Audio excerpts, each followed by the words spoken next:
잘 들리십니까? 일본 썰 푸는 남자입니다. 코로나 바이러스 때문에 전 세계가 힘들어하고 있는 가운데 일본은 최근에 더욱 힘든 나날을 보내고 있습니다.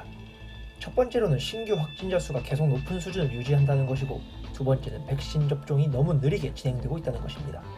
수도권을 중심으로 대도시에서 긴급사태 선언을 발령하고 있는 상황인데도 불구하고 일본 전국을 기준으로 매일 수천 명의 신규 확진자가 나오고 있습니다. 한마디로 긴급사태 선언이 별로 효과가 없다는 뜻이죠. 이 정도면 정부도 긴급사태 선언이 아닌 그 이상의 무언가 대책을 세워야 한다는 것을 알 텐데 왜 다른 대책을 안 내놓는지는 알 수가 없습니다. 그리고 더 큰 문제는 백신 접종이 너무 느리다는 것입니다. 일본은 세계적인 경제 강대국이기도 하고 외교적 파워도 있는 나라이기 때문에 백신의 수급에는 큰 문제를 겪지 않고 있습니다. 세계에서 제일 잘 나가는 화이자의 백신을 비롯해서 전 세계에서 일본 전 국민이 다 접종하고도 남을 양의 백신을 확보했다고 하죠. 하지만 백신을 확보하는 것과 이 확보한 백신을 접종하는 것은 다른 문제입니다. 현재 일본의 접종 횟수를 보면 약 1000만 회를 넘겼습니다. 얼핏 숫자만 보면 많게 보일 수도 있지만 일본 인구가 약 1억 3천만 명입니다.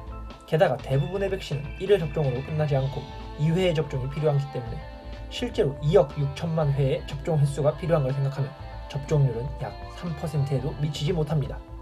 이 이유도 크게 두 가지가 있습니다. 첫 번째는 접종 시작이 다른 나라에 비해 굉장히 늦었다는 것입니다. 국내 임상 실험을 따로 실시한다는 이유로 일본 내 백신 승인이 굉장히 늦어졌습니다. 두 번째는 행정상의 문제입니다. 일본은 본인의 신분을 증명하는 방법이 마이넘버라는 제도를 운영하고 있는데 현재 이 마이넘버 카드의 보급률 자체도 50%에 못 미치는 상황입니다.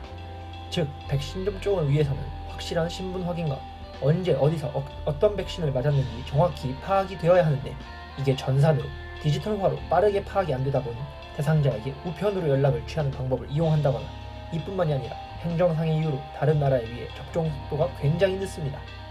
엎친 데 덮친 격으로 최근에는 영국발, 인도발 변이 바이러스가 기승을 부리면서 코로나 바이러스의 잠식은 점점 더 멀어지는 게 아닌가라는 불안감도 들곤 합니다. 이런 와중에도 올림픽에 대한 논란도 계속되고 미국에서는 일본을 여행 금지 국가로 지정하기도 했습니다. 앞으로 이 코로나 상황을 일본이 어떻게 해결해 나아갈지 제발 부탁이니 제대로 된 대책을 내놓길 바라는 저는 일본 썰 푸는 남자입니다.